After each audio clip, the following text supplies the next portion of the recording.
Welcome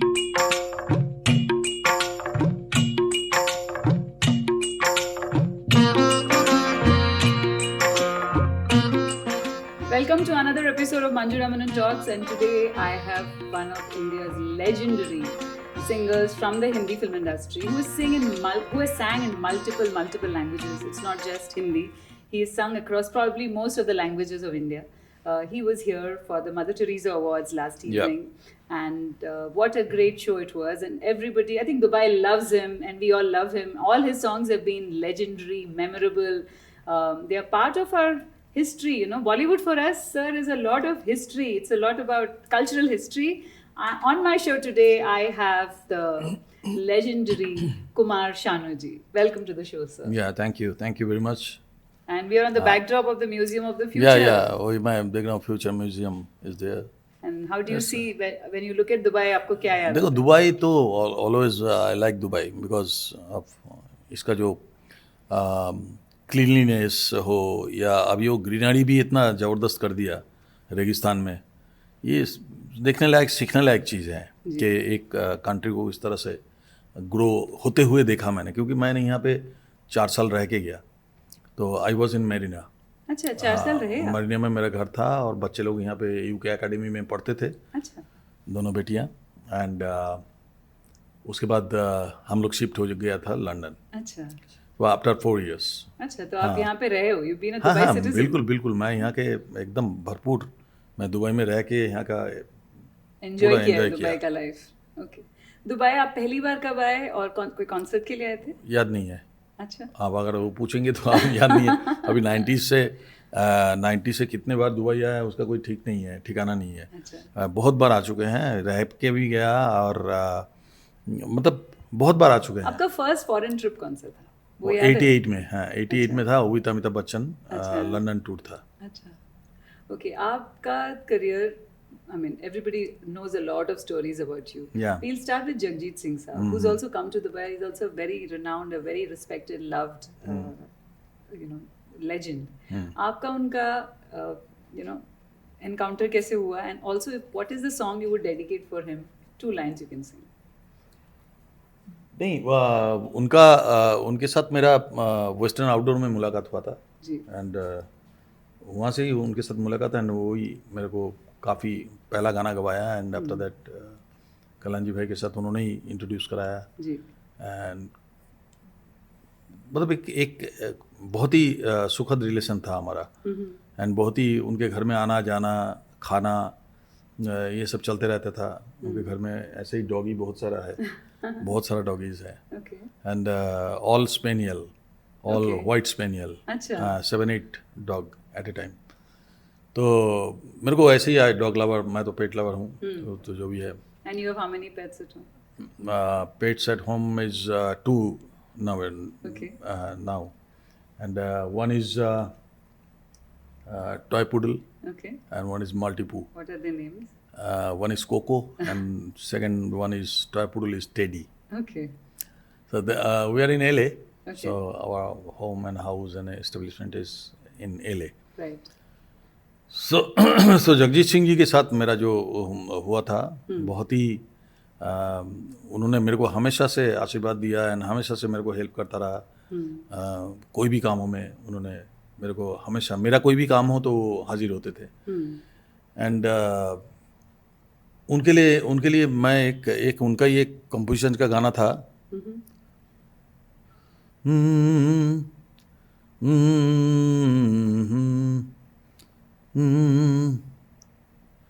किस मौसम में, किस मौसम में, किस मौसम में, किस मौसम में. इसके बाद है यार रब तूने ये दिल तोड़ा. किस मौसम में. अच्छा. उनका जो चले जाना, जी. It's amazing. मतलब कोई सोच भी नहीं सकता कि इस उम्र में एक ऐसा आर्टिस्ट जो आई थिंक के गज़ल के दुनिया तो बहुत सारे लोग गाते हैं, सब लोग ठीक है, सब अपने अपनी जगह पे ठीक है, लेकिन गज़ल में एक रोमांटिक साउंड करना. And in a voice like his. That is the romantic voice. Right. तो एक रोमांटिक जो जो जो मेहंदी हसन साहब से था, सबके जी, पास था, जी। मेहंदी हसन साहब. जी. तो उसी टाइप का जो एक रोमांस भरे आवाज़ जो बोलता है ना, सूदिंग एकदम, तो वो जगजीत सिंह जी में भरपूर. आफ्टर मेहंदी हसन, जी. मेहंदी साहब भी मुझे बहुत प्यार करते थे. एंड मैं उनके मकबरा में भी गया था. अच्छा. एंड कमाल का है. मतलब ये दोनों गज़ल सिंगर मेरा सबसे फेवरेट है. एंड खाली वो नहीं है, इनसे बहुत कुछ सीखने को मिला. तो जगजीत सिंह जी ने मेरे को हमेशा से Support सर पे हाथ रखा था. अच्छा. उनके बाद उसके बाद उन्होंने काफ़ी 2-3 पिक्चर में और गाना गवाया था उन्होंने मेरे को. जी. शत्रुघ्न सिन्हा, लाखन सिन्हा, इन लोगों का सब मूवीज़ था. गोविंदा का कोई एक पिक्चर था. अच्छा. तो जो भी है. और फिर तो आपकी we know that T series was a very important part. हाँ, important factor T series. Gulshan ji का फर्स्ट आपका मीटिंग कैसे रहा and what was your first song? I was in Calcutta that time. तो एक बंगाली हम लोगों ने एल्बम बनाया था तरंग करके. एंड उस तरंग बंगाली एल्बम को लेके कैलकाटा में जो टी सीरीज का जो सुपर कैसेट का जो डिस्ट्रीब्यूटर था जी. उनमें से एक जन मेरा बहुत फ़ैन था. तो उन्होंने मुझे बोला कि भाई आप मेरे साथ चलो दिल्ली, ये एल्बम लेके हम लोग गुलशन जी को सुनाते हैं. तो मैं बोला ठीक है. वही लेके गया हम लोगों को सबको. एंड लेके जाके फर्स्ट गुलशन जी से मुलाकात हुआ. उन्होंने ये गाना सुना. सुन के उनको लगा कि इसके आवाज़ थोड़ा सा किशोरदा स्टाइल का है. तो उनके जो कवर वर्सन होता था उस समय रिकॉर्ड, उस समय बिपिन सचदेवा, वंदना वाजपेयी, धीरा घोष, निहारिका एंड बाबला मेहता, ये लोग सब उसके उनके कंपनी का सब लोग थे जो कवर वर्सन गाते थे. रफ़ी साहब का, मुकेश जी का, किशोरदा का. तो उनको प्रॉपर किशोरदा का कोई सिंगर नहीं था उनके पास. तो उनको मेरे में थोड़ा सा उम्मीद दिखा. बोले कि तुम्हारे आवाज़ में मेरे को, बोला कुछ नहीं, बोला कि किशोरदा के कुछ गाने हैं तुम गाओगे क्या? तो हमने बोला हाँ ठीक है. ये सब बातें हुए और उसके बाद हम चले आए. अच्छा. कुछ हुआ नहीं उसके बाद. ओके. नेक्स्ट टाइम जब हम गाए 86 में, उसके बाद कुछ जोगाजोग नहीं हुआ. तरंग वो लोगों ने ले लिया था, उस सीडी को वो लोगों ने, वो कैसेट को वो लोगों ने रिलीज़ कर दिया था. एंड 86 में जब हम गए तो उनका एक ऑफिस हुआ करता था बॉम्बे में. अमिताभ जी के घर के थोड़ा सा आगे ही सुपर कैसेट का ऑफिस था जेवीपीटी स्कीम में. तो उन्होंने, मैं घूमते घूमते तब मैं स्ट्रगल कर रहा हूँ, इसके पास जाना उसके पास जाना. तो मैं स्ट्रगल करते करते मैं चला गया उनके ऑफिस में. ऑफिस में जाके बोला कि मैं सानू भट्टाचार्य जी कलकत्ता से आया हूँ.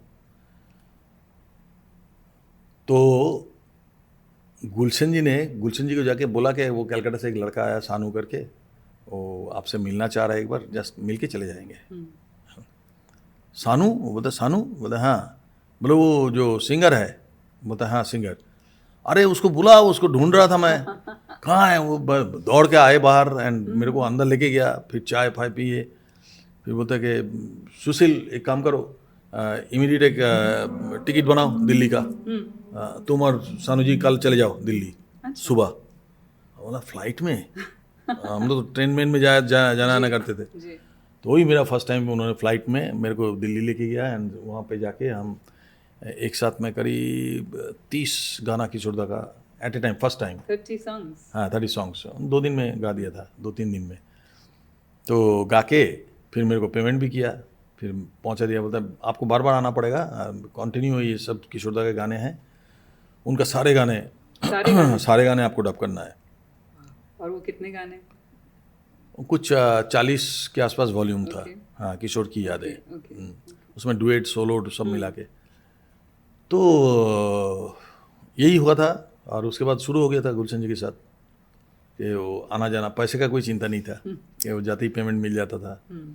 एंड फ्लाइट में जाना, फ्लाइट में आना है. तो पहले सीट बेल्ट बांधने का जानता नहीं था कैसे बांधते हैं. फिर बाद में तो हम खुद ही एकदम फटाफट सीट बेल्ट बांध लेते थे. बहुत सारी चीज़ें सीखना वहाँ से ही शुरू हुआ. एंड आफ्टर दैट वही जो गाना गाते थे वही सब कैसेट ले लेके जी, म्यूजिक डायरेक्टर के पास दौड़ना वो ये एरा मुझे पता है। हाँ एंड उस समय मैं होटलों में भी गाते थे। जी, होटल में से छुट्टी लेके चले जाते थे दिल्ली, अच्छा। जाके वहाँ जाके मुंबई करते। की बात कर रहे हो? मुंबई से छुट्टी नहीं, कोलकाता से छुट्टी। नहीं बॉम्बे बॉम्बे। बॉम्बे आ गया था ना हाँ, 86 में। हाँ, उसके बाद वही जाना आना शुरू हो गया था। फिर इस साइड में होटलों में गाना चल रहा था, फिर कैसेट लेके सब म्यूजिक डायरेक्टर के पास दौड़ना भागना ये सब करते करते। पर आपके उस टाइम के सबसे बड़े चैलेंजेस क्या थे? क्योंकि देखो चैलेंजेस तो मेरा पैसे के लिए तो कभी नहीं था, ज़िंदगी में कभी हुआ नहीं। मॉनिटरी का भी प्रॉब्लम नहीं हुआ, ऊपर वाले ने ये चीज़ मेरे को बख्शा।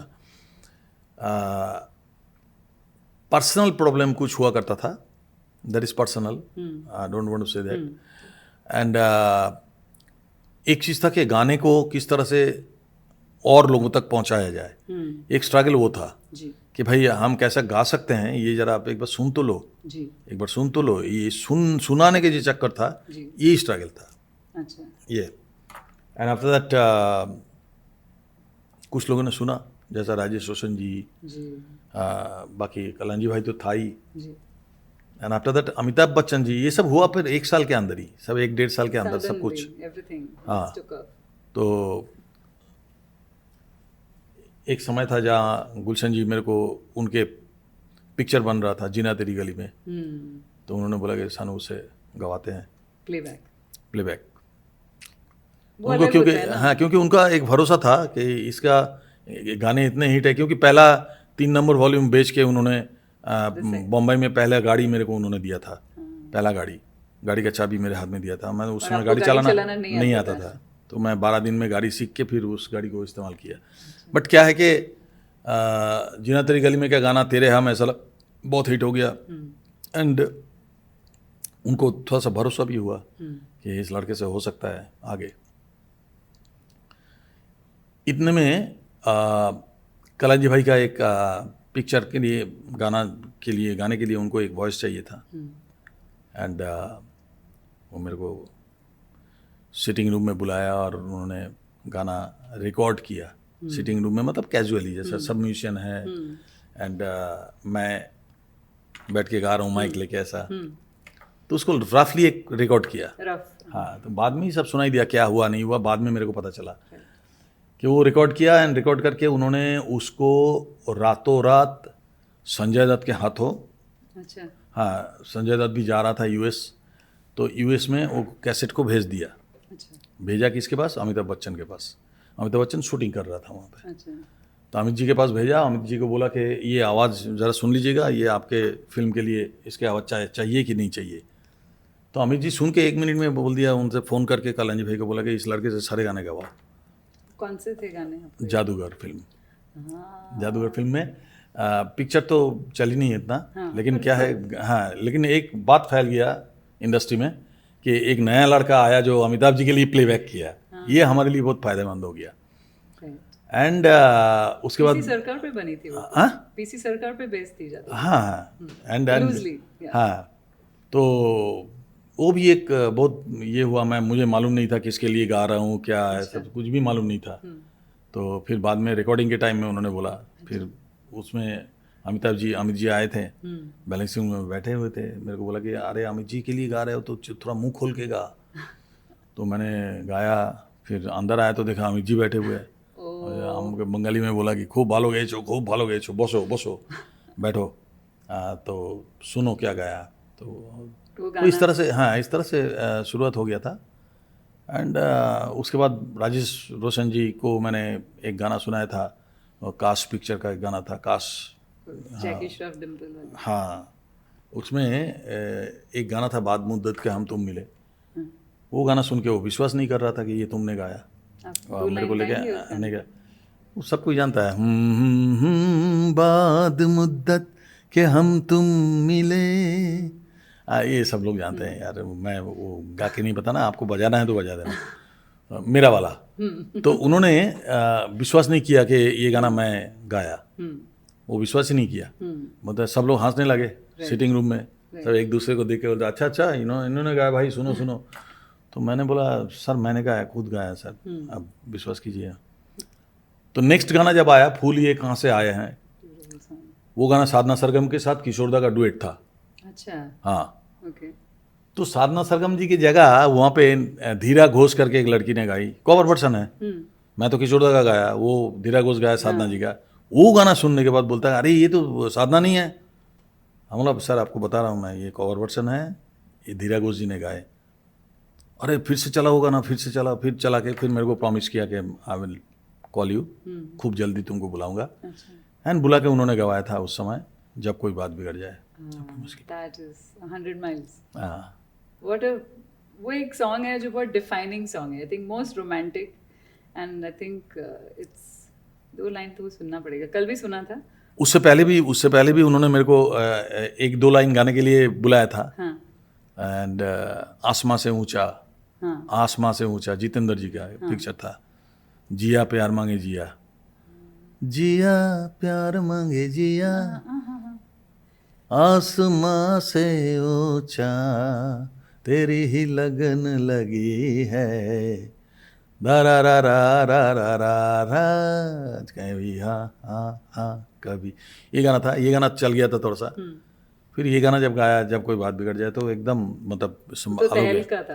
हाँ, वो तो थोड़ा सा नहीं, गाना उस समय हिट नहीं हुआ। नहीं, ये जुर्म पिक्चर का गाना था।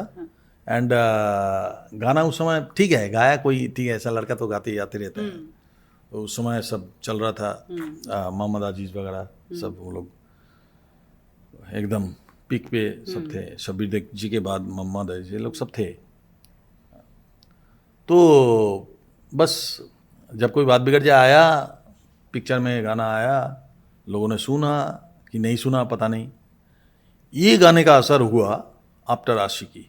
अच्छा, आशिकी के बाद रिविजिट हुआ ये। आशिकी के जब गाना रिलीज हुआ, सुपर डुपर हिट हुआ, तो आशिकी के गाने के बाद लोगों ने जाके पूछने लगे दुकान में कि भाई कुमार सानू का और कोई गाना है क्या। अच्छा, दैट्स हाउ कि ऐसा ही होता है। होता है और एक एंकर के साथ दूसरा आगे बढ़ता है। तो वो लोगों ने बोलते हैं कि अरे ये गाना भी है, देखो ये गाना भी है, दे दो सब, वो सब कैसेट में ट्रांसफ़र करते हैं ना, ट्रांसफ़र करके लेते थे। तो इस तरह से मतलब जब कोई बात बिगड़ जाए, सुपर डुपर हिट हो गया, लोगों जब समझ में ना गए। अच्छा, वो बाद में हिट। हाँ, बाद में हिट हुआ आफ्टर आशिकी।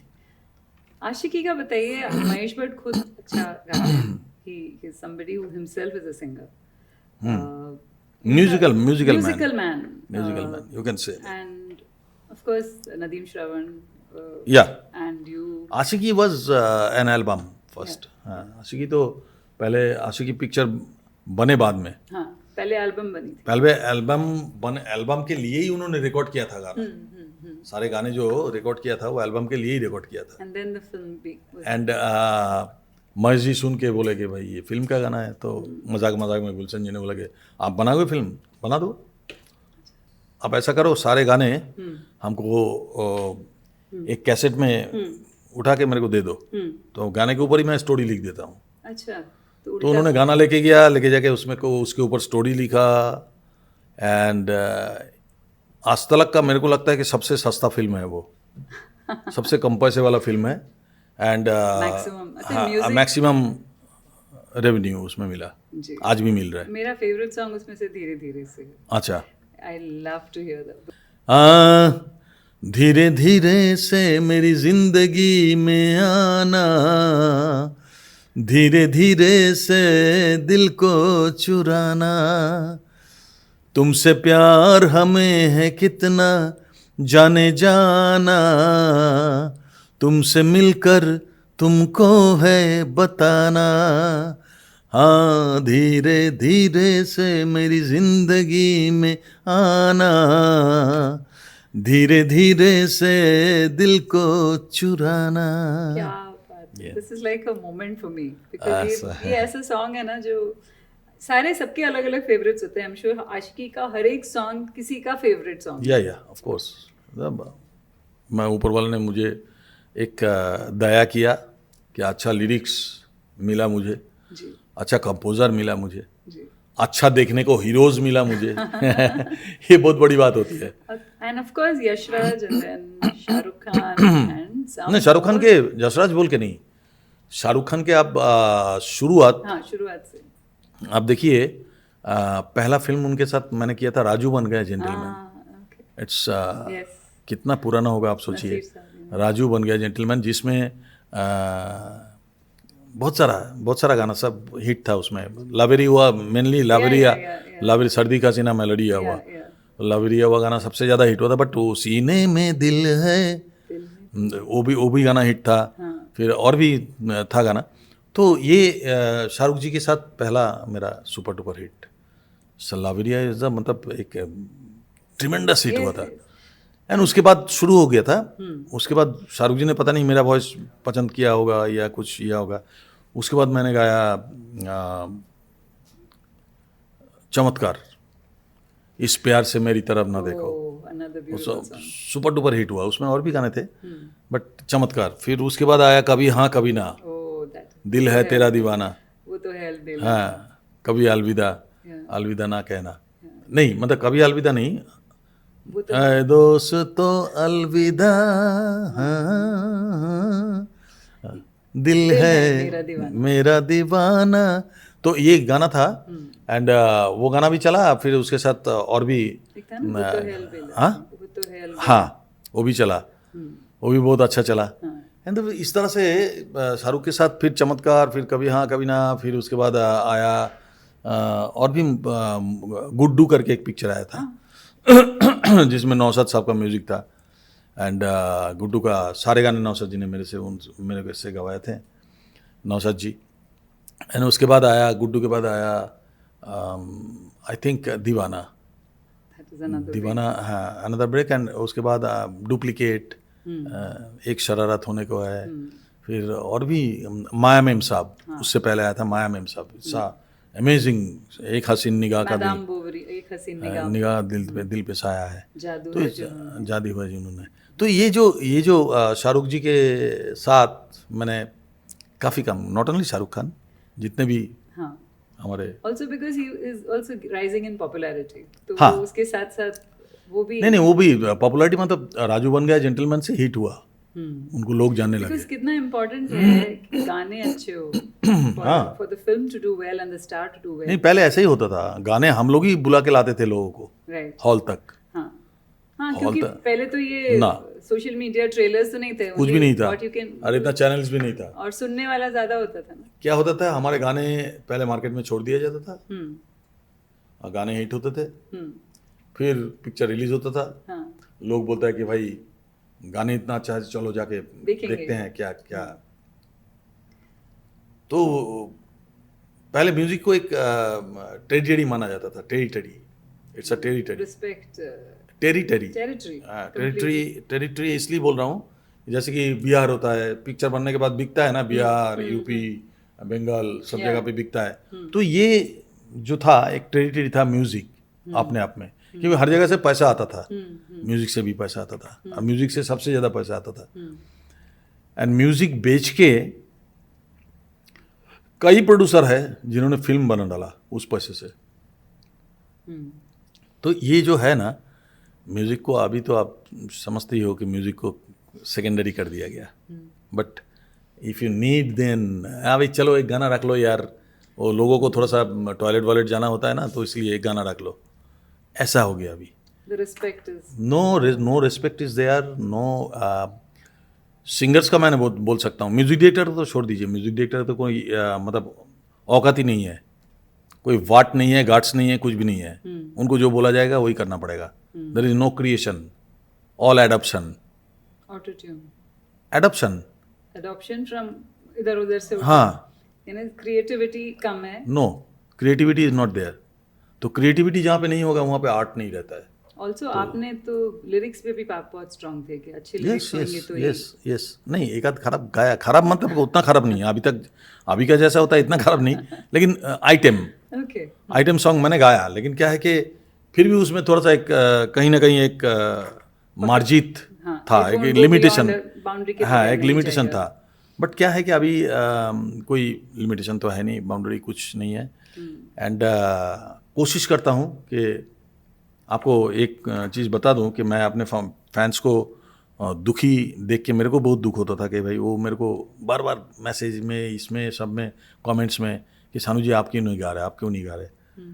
तो मैंने सबको ये देख के, ये जो बॉलीवुड का जो सिस्टम, ये सिस्टम देख के मैंने अपने फैंस को रिक्वेस्ट प्रॉमिस किया था कि मैं एक यूट्यूब चैनल लेके आ रहा हूँ जिसमें मैं 7 to 10 डेज में एक नया गाना 90s flavour, good 90s flavour, good lyrics, composition new, एक नया गाना हर हफ्ता 10 दिन में आपके पास हम लेके आ रहे हैं.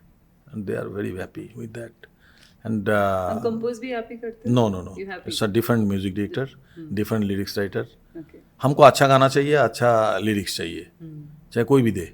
जी. हमको ज़रूरत नहीं कि उसका बहुत नाम हो तब जाके. No, I don't bother about that. Also, that also gives a chance to a lot of young या talent. या सो मेनी.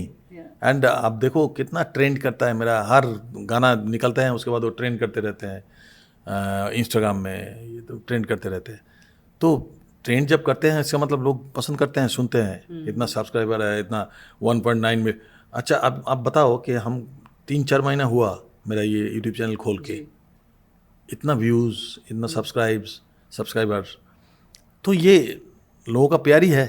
तो वो जो मिस कर रहा था मैं उसको देना चाहता हूँ. I don't want them to miss all this. And that era's music is very different. Hummable. It is not. नहीं, totally. It is a different kind of. No creation is there. Yeah. Creativity मार खा गया. And what do you think is the reason? आपको लगता है it's because of the current? It was interference. First is I think interference. The Then is producer. हाँ interference मतलब जिसका काम उसी को साजे, हाँ. कोई और करे तो ढेंगा बाजे, ऐसा कुछ एक मुहावरा है, एक कहावत है. तो ये जो इनका जो अभी समझ लो म्यूजिक डायरेक्टर कोई सिचुएशन, उस समय क्या होता था, नादिम सवन बैठे हुए हैं या जतिन ललित जी बैठे हुए हैं, उन लोगों को, अनु मलिक बैठे हुए हैं, उनको सिचुएशन दे दिया जाता था. भाई this is the situation, romantic हो, सैड हो, एनर्जेटिक हो या गुस्से वाला हो, ये सिचुएशन है, इस सिचुएशन में आप गाना बनाओ.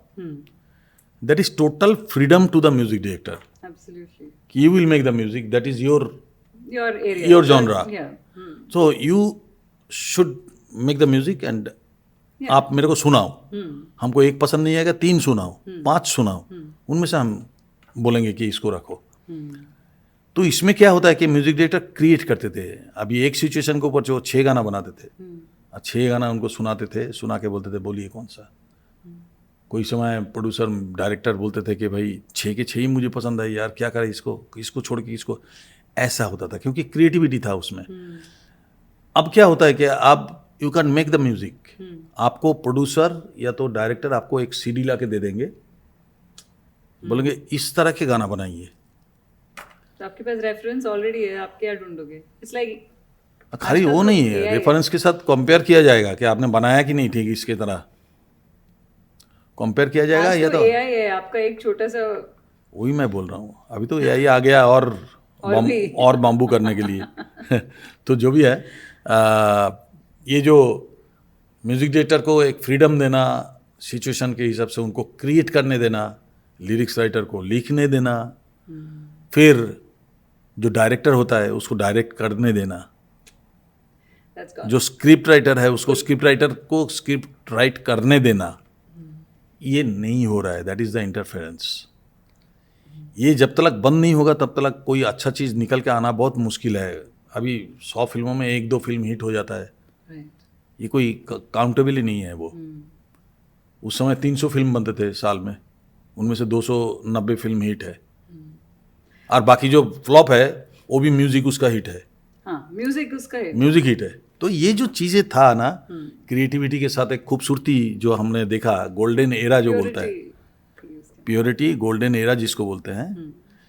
एक वॉइस को इस्तेमाल करते थे हीरो के लिए कि सूदिंग होना चाहिए, वॉइस एक मैनली होना चाहिए. हीरो मतलब मैनली है ना. तो मैनली होना चाहिए एंड एक हीरोइक वॉइस होना चाहिए, क्वालिटी होना चाहिए, जोड़ी अच्छा होना चाहिए. ऐसा वॉइस वो चूज करते थे ताकि अमिताभ बच्चन गाए या राजेश खन्ना गाए या शाहरुख खान गाए. हाँ, तो वो जो उनका जो एक डायलॉग थ्रो करने का जो स्टाइल है उसके साथ मैच करे. अभी यहाँ पे अभी ऐसा हो गया कि voice is not the factor. आप फटा आवाज़ में गाओ या पतला आवाज़ में गाओ, लड़की की जैसा आवाज़ में गाओ, इज नॉट द फैक्टर. आपका गले में बेस ना हो, आप कितना ऊंचा चिल्ला सकते हो ये बताओ। अभी रोमांस को बाजू बाजू बैठ के भी किया जा सकता है, और रोमांस को एक हथौड़ा लेके पीछे दौड़ते हुए भी किया जाता है ना, तेरे को प्यार करूंगा ही मैं, प्यार करना ही पड़ेगा। तो दो रोमांस में फ़र्क है, तो यही बात है। तो अभी वॉइस को प्रायोरिटी नहीं है, अभी they are looking for new sound.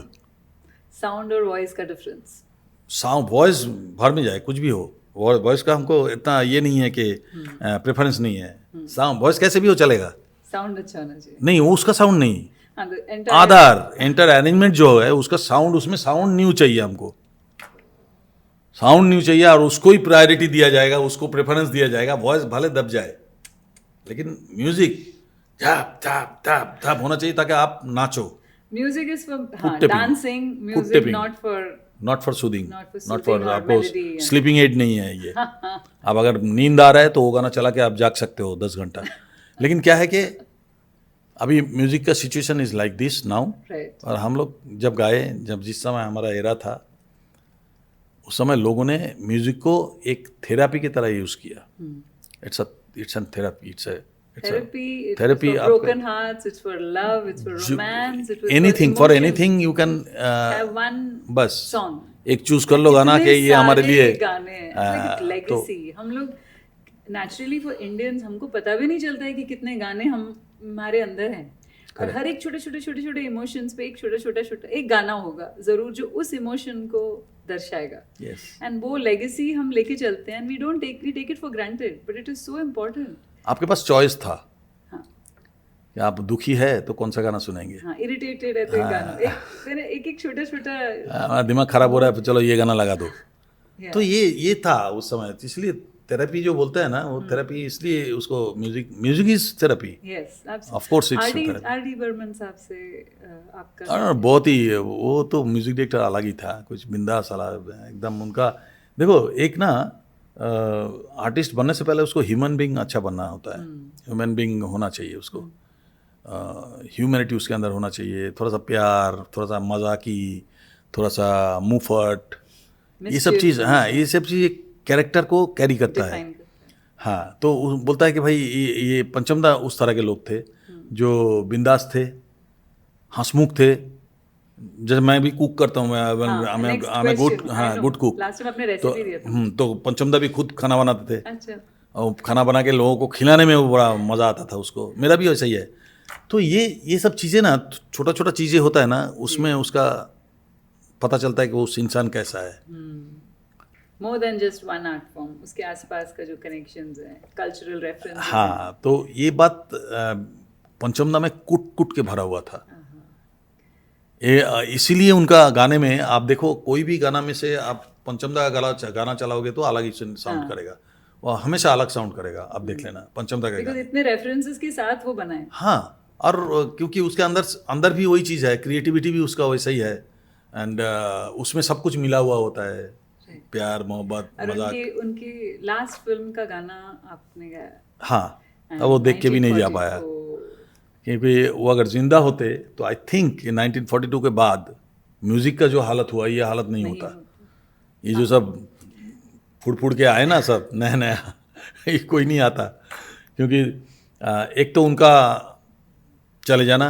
मैं हमारे म्यूज़िक इंडस्ट्री का सेटबैक जो है ना, मैं आपको 2-3 पॉइंट्स बता देता हूँ। एक तो उनका चले जाना, एक नादिम समन स्प्लिट होके नादिम का चले जाना, ये भी एक बहुत बड़ा सेटबैक है हमारे म्यूजिक इंडस्ट्री के लिए।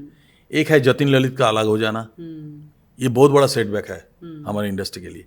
तो ये जो सब छोटे चीज़ें हैं ना, ये देखिए हर एक का स्टार होता है, एक के साथ एक का जुड़ा हुआ जब हिट होता है ना, तो मतलब दोनों का स्टार काम कर रहा है, राइट, और कॉम्प्लीमेंट कर रहे हैं एक दूसरे को। यस।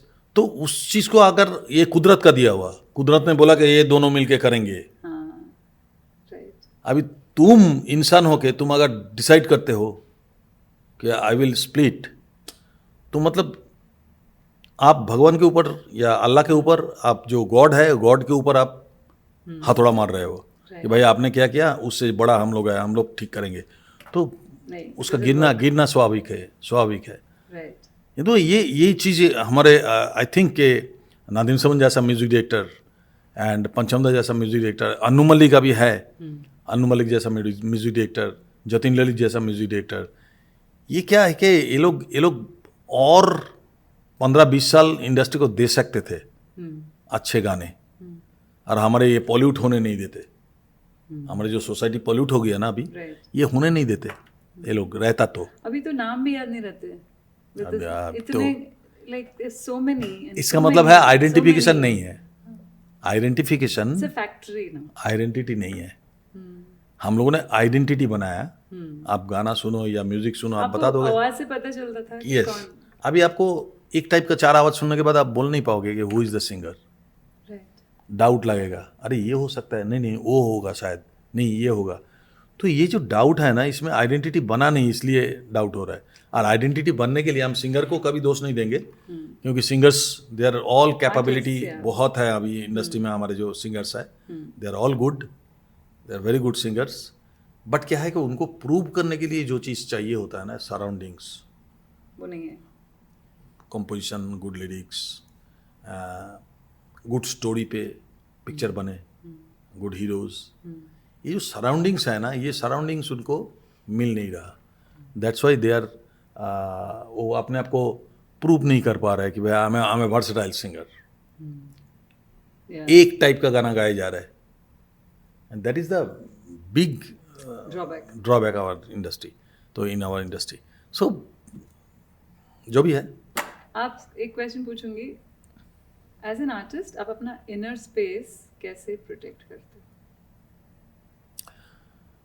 एक तो है, मैं अपना फैमिली को लेके बहुत पॉजिटिव हूँ, ये तो है। और मेरा इनर स्पेस बोले तो देखिए, मेरा बहुत दोस्ती मैंने बहुत ज़्यादा नहीं किया, सबके साथ अच्छा दोस्ती है। मतलब ऐसा फ़ोन पे बात होता है, घर में आके बैठते हैं, ऐसा 2 लोग या 3 लोग हैं, 2 ही लोग हैं समझ लो, 3 लोग भी नहीं है। तो उनको लेके ही हमारा टोटली जो कुछ भी वार्तालाप हो या कुछ भी अच्छा बुरा कुछ भी हो, सब डिस्कशन वही होता है हम लोग। मैं इनर स्पेस को हम बहुत केयरफुली, हाँ केयरफुली यानी इम्पोर्टेंट देता हूँ, बहुत एंजॉय करता हूँ उसको, क्योंकि वो बहुत आपका source of your creativity. Yes हम बहुत एंजॉय करते हैं उस चीज़ को।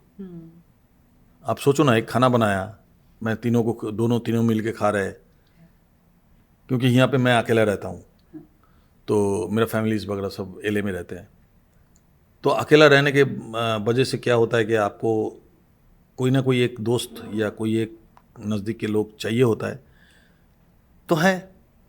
तो वो लोग के साथ मैं भरपूर एंजॉय करता हूँ। और आप रेसिपीज भी शेयर करते हो? लास्ट टाइम आप बिल्कुल रेसिपीज शेयर करता हूँ मैं। अभी बहुत सारी चीज़ें मैं वो थोड़ा सा हट के बनाना चाहता हूँ। मतलब रेगुलर जो बनता है, मतलब ये देने से यही होगा, मटन बनेगा तो ये बनेगा, चिकन बनेगा तो ये बनेगा। Creative, no, you have to change, you have to create something new kind of food. तो इसमें मेरे को बहुत दिलचस्पी है, बहुत दिलचस्पी है। दुबई में ट्राई किया होगा बहुत सारे रेस्टोरेंट्स आपने, यहाँ का खाना बहुत। मैं जब यहाँ पे था, फेवरेट क्विजीन क्या है? What do you like to eat? Indian food? Actually माँ का हाथ का खाना सबसे अच्छा लगता था, मेरा फेवरेट। एंड क्या बनाते थे आपकी माँ आपके लिए? अरे माँ जितना भी जो कुछ भी बनाते थे, एक दाल भी बना दिया ना, उसका टेस्ट ही अलग होता था। बहुत ज़्यादा प्यार मिला हुआ होता है ना उसमें, इसलिए नथिंग एल्स, लव बहुत ज़्यादा था। तो दैट्स वाई खाना में टेस्ट होता था कि बच्चे को खिलाएंगे। तो वो टेस्ट, अभी वो थोड़ा सा लाभ हम लोगों में है, हम दोस्त को खिलाएंगे। अरे यार वो तारीफ करेगा तो ऐसा, जैसे कि हमारे कॉलीग्स बहुत सारा हमारे घर में आके बोलता, अरे ये ऐसा कैसे बनाया, हम लोग ये व्हाइट बिरयानी। मुझे आदिल हुसैन साहब ने बोला था, एक्टर आदिल हुसैन, उन्होंने कहा था कि किसी के लिए खाना बनाना यानी जब से आप सोचो वहाँ से शुरू होता है। Yes, it starts from what you make and then आप जाके grocery. Yes of course. And मैं वही बोल रहा हूँ ना कि भाई बस मेरे को इनर स्पेस जो आप बोल रहे थे ना, हमारा इनर स्पेस यही है। हम घर में बैठ के तीनों मिल के टीवी देख रहे हैं, दोनों मिल के टीवी देख रहे हैं, या कोई फिल्म लगा दिया अगर टाइम मिले तो बस यही। अभी के जो फिल्म सॉन्ग्स हैं उसमें से आपने कभी what anything that is you liked the last? एक तो बोलना बड़ा मुश्किल होगा। कोई एक सॉन्ग जो आपको लगता है? मैंने एक्चुअली मैं सुनता ही नहीं हूँ। मैं अभी का सॉन्ग इसलिए नहीं सुनता हूँ कि कहीं मैं भटक ना जाऊँ मेरा सिंगिंग में वो परिवर्तन ना आ जाए.